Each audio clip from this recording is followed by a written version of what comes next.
ceramic yarn. Kalau sudah putus, kita nariknya gampang.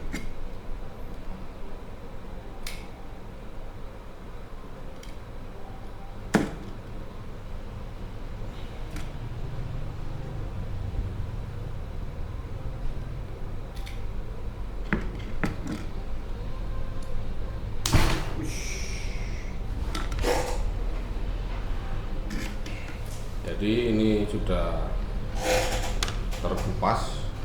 Dan ini ada gelnya. Ada gelnya.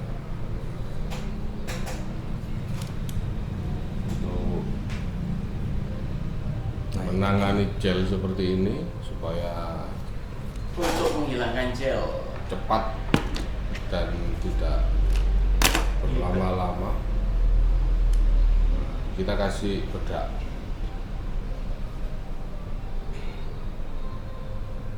Dipuk-puk.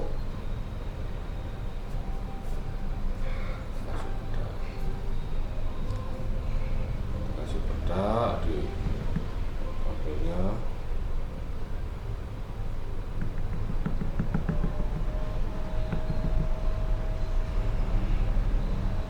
Ya nang lapangan repot ini gitu anak mejo ini lah. Harusnya pakai ini, apa namanya? Bedanya ditaruh di kain kayak bantal. Iya, ada. Oh. Iya, kayak bantal. Ada semacam apa ya, rembuk ya atau busa gitu. Ya. Jadi rembuk langsung dilipat dua gini langsung Yes. dilipat gini ya. Tuh. Jadi nanti bisa langsung bisa. Ini karena darurat. Ya. Kalau teman-teman keadaan darurat harus seperti ini gitu. Ya. maksudnya. betul. Tapi alangkah baiknya di prepare. pakai Dan rembuk. biasanya kalau sudah kena gel gini nih, bersihnya gampang. Dan ini kalau sudah dibuka gini, dia nggak akan nyatu lagi. Ya. Jadi sudah terpisah. Sudah terpisah. Tinggal kita bersihkan pakai alkohol swab ini. Udah keset ini.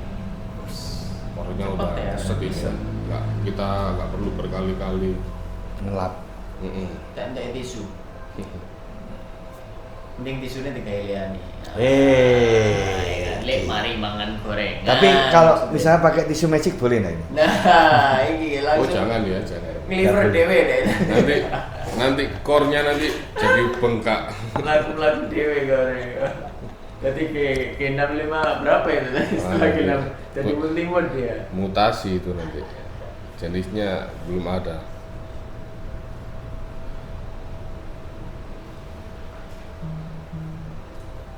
Ya. Ini langsung bisa keset ini. Hmm.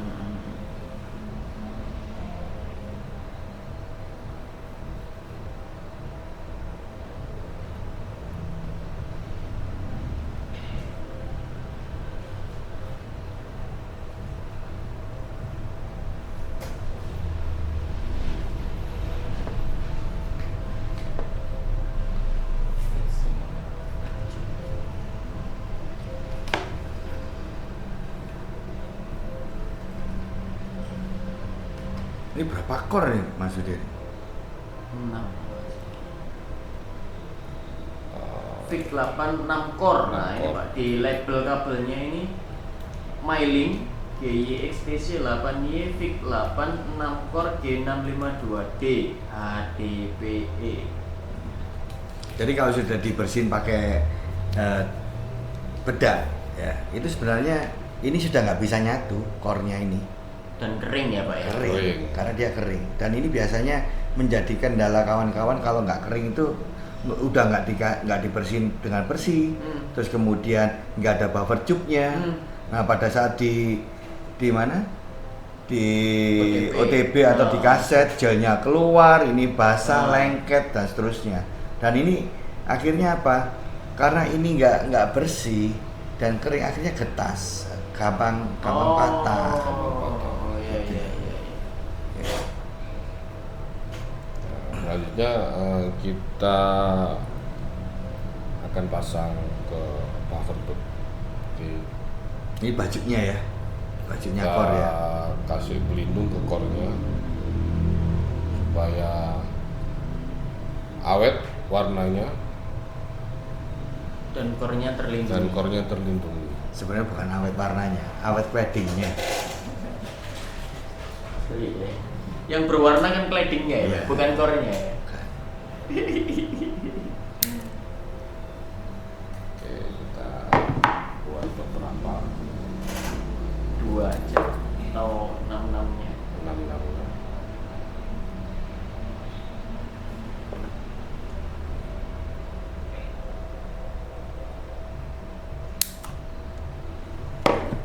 Tak bantu potong Bang Udin. Kemudian masukin ke Aslinya nanti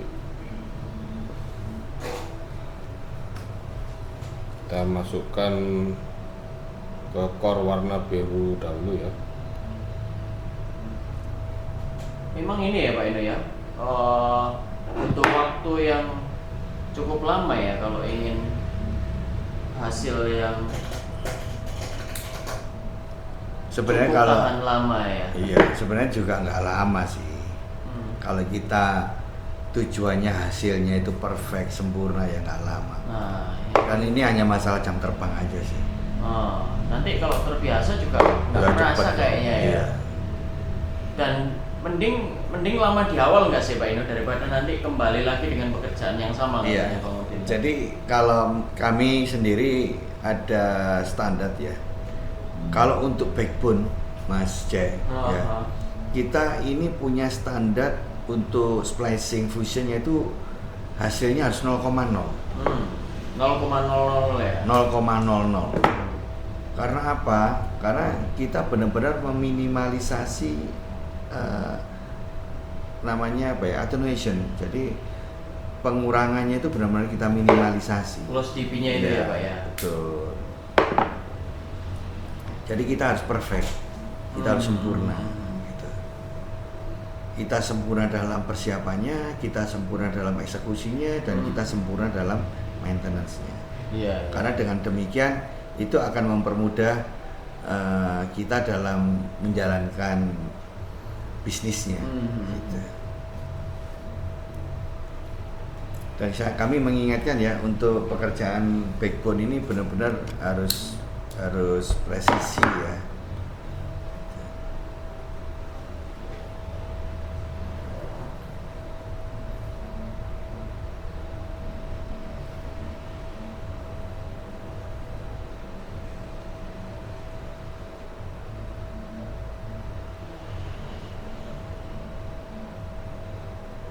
Jadi ini core-nya dikasih baju satu-satu.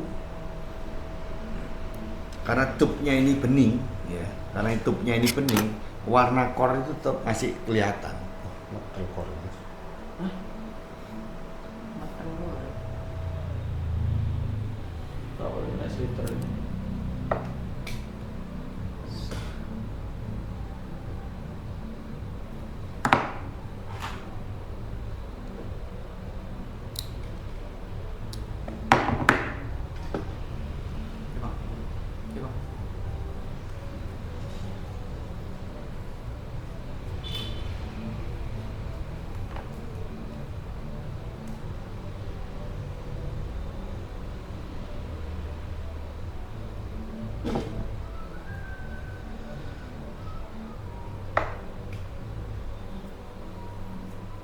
Kalau kita di enterprise Mas Jaya ya, Ya. buffer tube ini sebenarnya sudah ada paketannya namanya spider. Jadi kita nggak perlu motongin lagi, cuma memang panjang. Gitu. Jadi sudah ada tempatnya untuk tube, sudah ada apa namanya buffer tube-nya, dan buffer tube-nya itu sesuai warna. Gitu. Oh ada ya. Ada. Cuman ya itu di dunia enterprise ya. Dan memang kalau di enterprise kan harga ini kan cukup menjadi tantangan tersendiri. Makanya untuk kawan-kawan di sini kita ngasih solusi murahnya ya ini. Ya. Ini solusi murahnya untuk mendapatkan kualitas enterprise. Gitu. Standar security. Iya. Standar amannya. Iya. Kita gunakan headstring.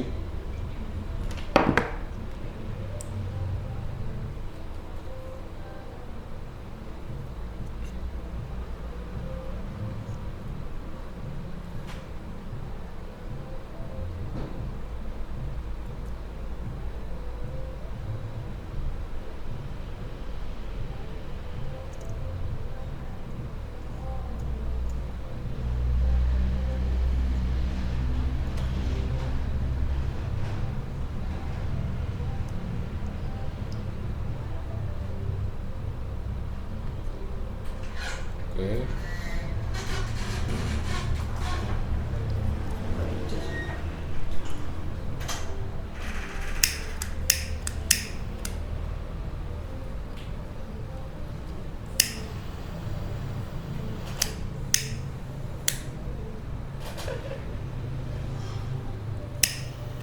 Oh.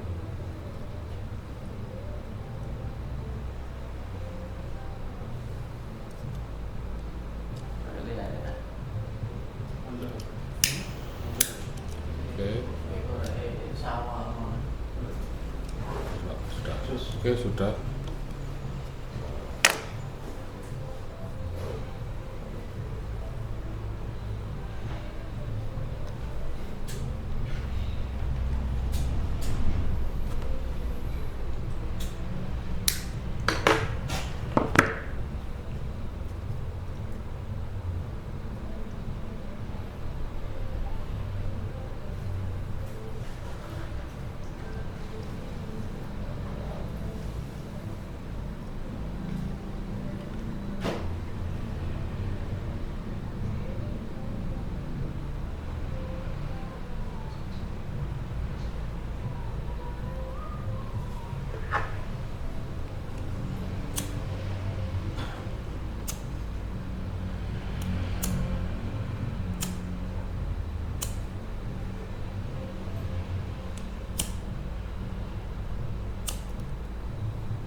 Oke. Nah, untuk kabelnya sudah kita lapisi dengan headstring dan buffer tube. Nah, ini untuk mencegah gelnya Ya, itu keluar. Seperti ini.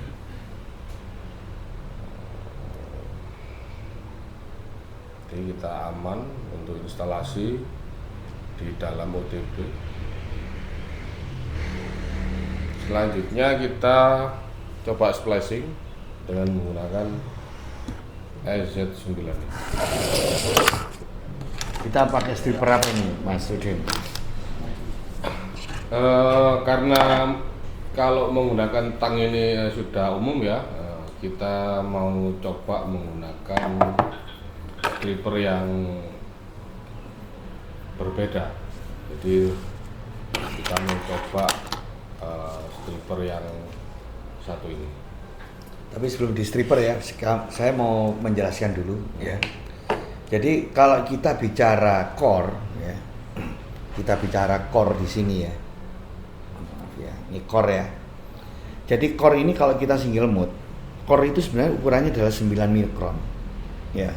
Tapi dengan adanya cladding, dia besarnya diameter menjadi 125 mikron. Jadi sebenarnya yang kita kupas itu adalah claddingnya yang hampir 120 mikron, karena 9 mikronnya adalah core-nya. Nah, untuk pigtail, nah ini yang pigtail ya. Pigtail ini nggak ada claddingnya, jadi langsung ke tube-nya. Nah, ukurannya dari core sampai ke tube, kalau untuk yang pigtail ini adalah 250 mikron, jadi lebih gede. Ya, makanya untuk alat stripper kita punya ada beberapa tipe ya, Mas Udin ya. Iya. Yang ini, ya, yang ini, ya, ini ada ukurannya, ini ada ukurannya, dan ini ada ukurannya. Ya. Jadi kalau kita mau pakai yang core yang ini, bukan yang untuk pigtail, kita menggunakan yang ukuran 0,18 ini ya, Mas Udin ya. Iya. Untuk Yang ini ya, core-nya, untuk cladding core-nya, core-nya. untuk strippingnya.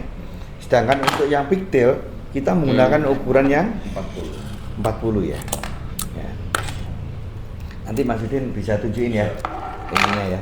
Jadi penjelasannya adalah setiap kalau pigtail ukuran claddingnya adalah 250 mikron, sedangkan kalau yang core ini adalah 125 mikron. Oh. Ya, gitu ya. Oke. Silakan lanjut. Oke, untuk selanjutnya kita coba kupas kabel pigtail ini. Jaketnya yang warna kuning menggunakan stripper yang ini, Merah ya. yang merah ini. Oh, pigtail ya. Ya, kita kupas jaketnya dulu.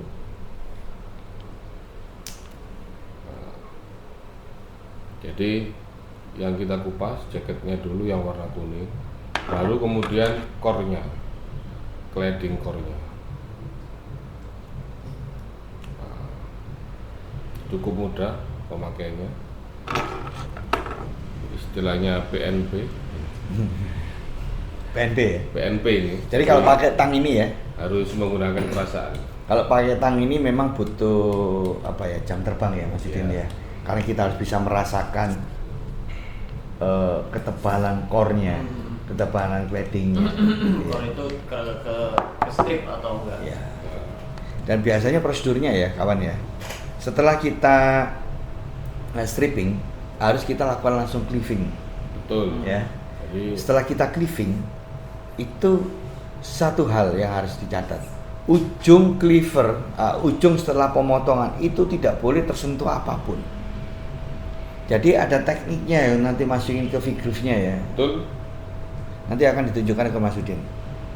Ini setelah kita kupas, kita bersihkan dengan alkohol swab, tisu alkohol. Biasanya sampai bunyi srit ya. Iya. Nah, Oke. kalau sudah bunyi srit itu Bersih. bersih. Sama seperti kalau kita ngelap kaca pakai kanebo. Ya. Kalau kita ngelap kaca pakai kanebo sudah bunyi pret pret pret. Nah, itu kan berarti sudah bersih ya. Kayak iklannya cuci piring itu loh. Oh iya. Nah, betul. Lanjut, kita potong core-nya.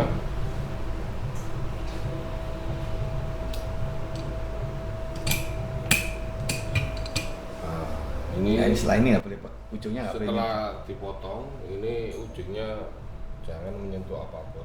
Ojo sembrono. Ya, harus hati-hati karena ini nanti akan menyebabkan retak atau luka di ujung core-nya.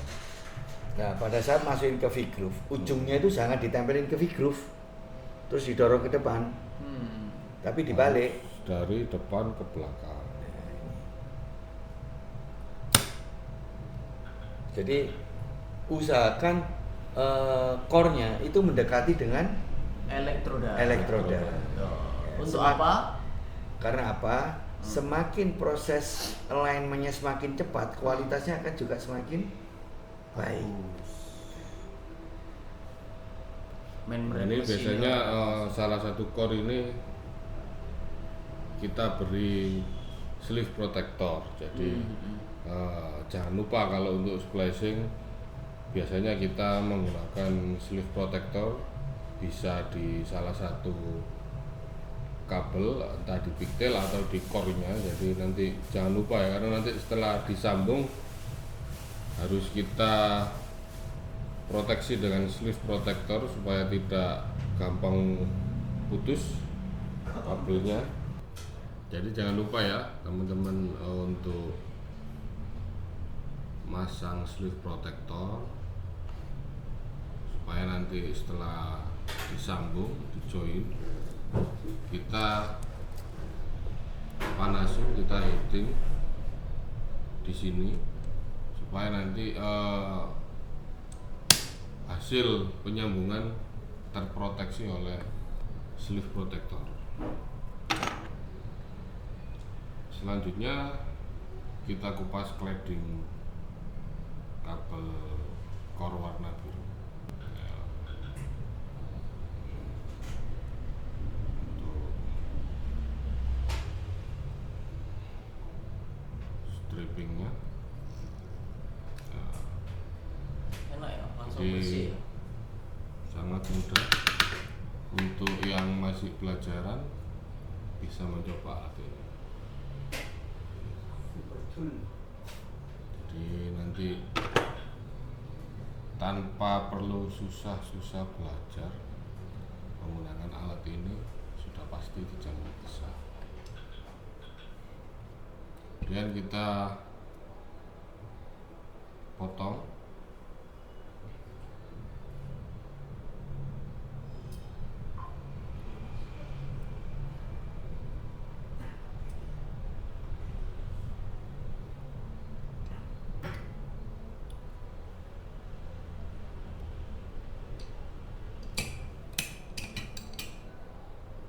Oke, setelah kita potong, nah, diusahakan jangan sampai menyentuh apapun ujungnya.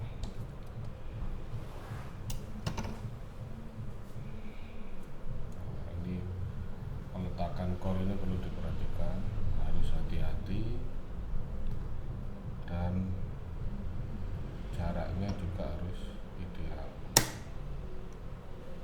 Tunjukkan ini.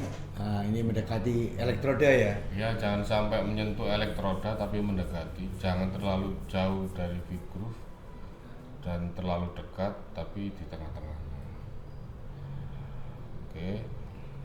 Kemudian kita bisa langsung Layar ya Mas itu.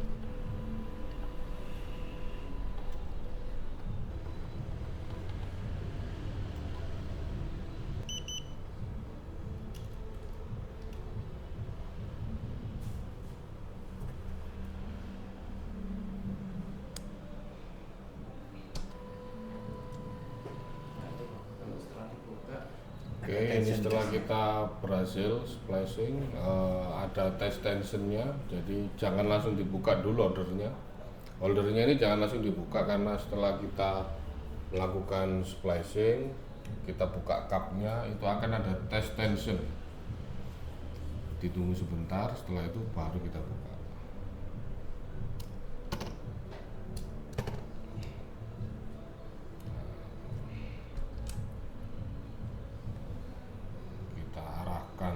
Sleeve protektornya pada sambungannya. Oke. Nah, langsung kita pasang untuk dipanasi atau di heating. Otomatis ya ini ya.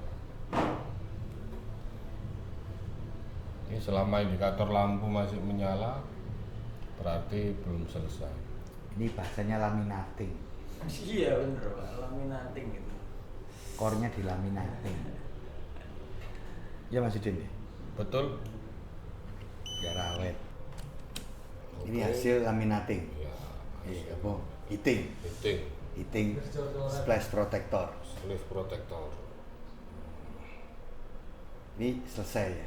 Jadi fungsinya sleeve protector ini sebenarnya adalah untuk mengikat core kiri sama core kanan gitu ya, Ya, Mas Udin ya? lebih tepatnya untuk melindungi sambungan dari FO ini supaya nanti tidak mudah putus. Tapi ini artinya udah nempel sama ini ya? Iya, nempel. Jadi kalau kita tidak menggunakan Tubing. buffer tube, nah ini nanti akan outputnya akan keluar core FO saja, dan yang nempel itu hanya yang ke pigtail, jadi tidak aman. Kalau seperti ini kondisinya dari pigtail sampai di sambungan sampai ke core-nya yang satunya lagi itu aman, semuanya terlindungi. Jadi kalau instalasi core-nya seperti ini, jika dipasang di kaset, di roset, kalau ada maintenance kita gampang untuk bongkarnya, jadi nggak perlu takut core-nya patah. Satu lagi ya, salah satu kelebihan dari SZ9 ini, Kita ada beberapa mode splicing. Ini ada ya, bisa otomatis identify ini kabel single mode atau multi mode. Kita menggunakan menu auto ini. Dan kalau kita menggunakan kabel multi mode, kita menggunakan ini. Jika kita menggunakan single mode, kita menggunakan menu itu ya yang single mode auto. Single Ya. mode auto. Tapi seandainya kita sudah tahu standar kabel yang kita pakai, kita langsung menuju ke standar langsungannya aja, Mas Ya, Udin, biar cepat, jadi nggak identify. Mungkin identify itu sebetulnya nggak terlalu lama, cuman butuh beberapa detik saja untuk identify ini kabel jenis apa. Dan kalau kita sudah tahu, kita bisa mempersingkat waktu ketika splicing jadi lebih cepat. Misal kita menggunakan kabel backbone G652, kita menggunakan menu ini. Jadi ini langsung kita pilih supaya nanti waktu kita jointing bisa lebih cepat prosesnya. ada G657 juga ya. Ya, dan ini ada pilihan opsi untuk G657. Kalau kita splicing humpas arahnya ke customer, ke rumah-rumah pelanggan, kita bisa menggunakan menu ini. Jadi banyak pilihan yang sebetulnya bisa dipakai, tapi secara penggunaan di lapangan mungkin hanya beberapa saja, yang G657, G652, kemudian single mode auto dan multi mode auto atau auto. Jadi kawan-kawan bisa menggunakan pilihan menu sesuai dengan kebutuhan. Jadi yang bisa kita optimalkan dari splicer ini adalah jika kita sudah paham standar kabelnya, akan lebih baik kita langsung set up splicernya ke standar kabel yang kita gunakan. Jadi itu pertama, kelebihannya apa? Lebih cepat. Kedua, lebih presisi ya. Karena apa? Faktor pembacaan di splicer terkait dengan ini single mode, multi mode itu tergantung dengan yang namanya optikalnya ya. Jadi kalau optikalnya itu masih bersih, mungkin tidak akan salah analisa gitu ya Mas Udin ya. Betul. Tapi seandainya nanti itu lensanya optik di dalam splicernya ini udah kotor atau apa, ada kemungkinan ada salah pembacaan core-nya. Salah mengidentifikasi. Ya, salah mengidentifikasi. Jadi akan lebih baik kalau kita itu langsung spesifik ke template core fusionnya. Standar fusion itu akan jauh lebih baik. Gitu ya. Siap. Ada tambahan lagi Mas C? Ya, itu sih. Yang penting sebagai seorang jointer kita memang harus punya passion ya berarti. Ya, betul. Itu yang paling utama memang. Jadi jangan asal bisa fusion, jangan asal bisa nyeplice. Ya. Tapi memang harus yang berpunya passion untuk targetnya yaitu presisi. Dan salah satu parameter presisi kita itu adalah hasil fusion berapa Mas Udin? 0,00. 0,00. Jadi kita kasih tantangan ke kawan-kawan Mas Bro di sana, bagaimana kita bisa menghasilkan fusion dengan hasil 0,000. Jadi ini tadi adalah salah satu cara untuk mencapai hasil 0,00. Ya. Terus beberapa kali saya di market itu atau pas ketika kunjungan ke teman-teman itu, beberapa ada yang mengeluhkan bahwa splicer yang bagus itu yang mampu splicing 0,00 secara kontinu. Jadi misalkan kita menggunakan splicer jembling ini misalkan, nggak iso dapat 0,00, dianggap splicer ini kurang maksimal malahan. Splicer kok nggak iso 0,00 piye ya? Itu sebenarnya masalah apa sih Pak Udin main? Ya pertama dari preparationnya. Ya. Kembali lagi tadi di awal kita menyampaikan hal yang paling penting kita mendapatkan 00 itu adalah pada saat core akan diletakkan di dalam V-groove. Ya. Jadi di saat core itu tidak bersih, ya, itu menjadi problem. Di saat core itu hasil cleavingnya, harus potongannya tidak rata, itu juga problem. Gaya kita splicing itu juga problem. Contoh apa gaya? Kebiasaan kita itu tangan kita nggak bersih. Oke. Ya, jadi kita habis kebiasaan kita itu apa? Sambil nge-splicing, takjil, ya kan? Takjilnya gorengan ya Mas Udin ya. Nah itu sambil makan gorengan, nah, tangannya nggak bersih.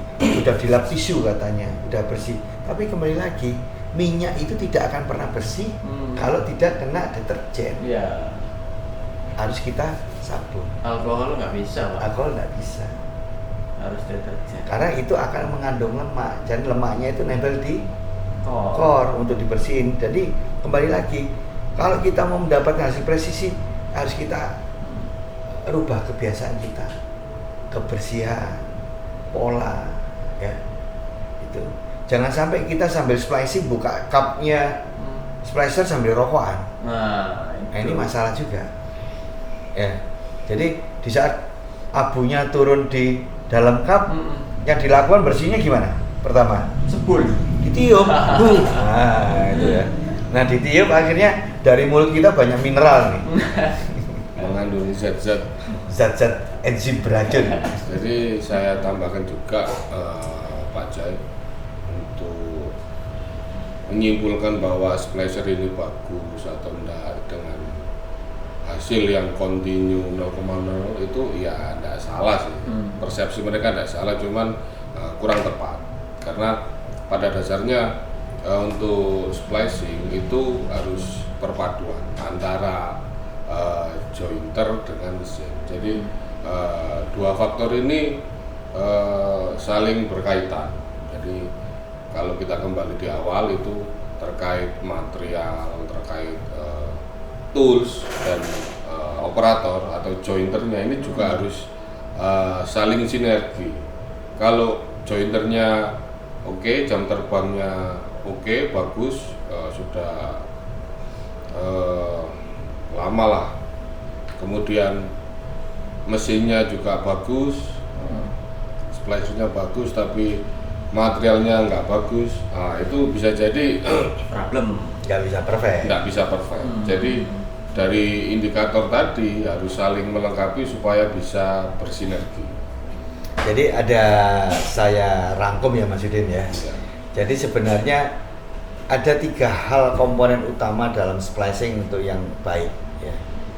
Pertama, jointer yang baik, tools yang baik, dan material yang baik, hasilnya akan baik. Jadi kalau satu dari 3 komponen ini tidak terpenuhi, ya jangan berharap untuk mendapatkan hasil yang maksimal. Jadi ya adanya adalah pokoknya connect. Gitu Pak. Tapi kembali lagi ya, passion dari kawan-kawan mau di mana ya. Tapi intinya saat ini kita sudah menyampaikan bagaimana kita mendapatkan hasil 0,00, caranya seperti apa. Ini tadi yang kita sampaikan. Termasuk bukan hanya media fusionnya aja yang kita perhatikan ya, pre-fusionnya harus kita Pre-fusionnya. Jadi semua harus perfect. Ya, kita sebagai jointer juga harus perfect, toolsnya harus perfect, materialnya pun juga harus perfect. Ya. Dan yang saya ingatkan ke kawan-kawan, untuk kabel yang mengandung gel, bersihkan dengan sebersih-bersihnya. Karena disitulah titik awal kita akan mendapatkan hasil yang maksimal. Gitu ya. Mungkin bisa saya tambahkan satu lagi. Selain 3 poin yang sudah disebutkan Pak Inu tadi, ada satu poin yang mungkin kadang itu krusial. Jadi poin apa itu? Poinnya adalah poin kondisi. Jadi kondisinya kita jointing di mana, misalnya kita di ketinggian gitu ya, di atas pohon gitu ya, atau di ujung tiang, itu kan juga nggak memungkinkan ya. Terus kondisinya ekstrim atau di tepi jurang gitu, nah, itu kan berbahaya. Jadi kondisinya juga harus diperhatikan, lokasinya di outdoor yang seperti apa, kemudian di medan yang seperti apa, itu juga menentukan. Kadang dipaksakan waktu hujan-hujan itu juga nggak bagus untuk kita splicing. Ya itu aja sih tambahnya. Ya. Demikian ya Mas Bro, kawan-kawan, kita share dari awal sampai akhir dari hasil splicing sudah kita tunjukkan, kita diskusikan, perangkat splicer juga sudah kita diskusikan ya. Jadi kesimpulan kami saat ini adalah jangan takut menggunakan splicer. Oh, takut ya, bahasanya apa Mas Jaya? Jangan ragu. Jangan ragu. Jangan ragu. Ya, kita sudah menunjukkan how to splice dengan baik. Ya, itu.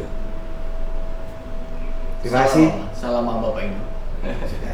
Terima kasih Mas Jaya. Terima kasih Pak Inu. Matur nuwun. Terima kasih Pak Jen. Terima kasih Pak Udin. Mas Udin, thank you very much. Sampai ketemu lagi. Ya. di next video.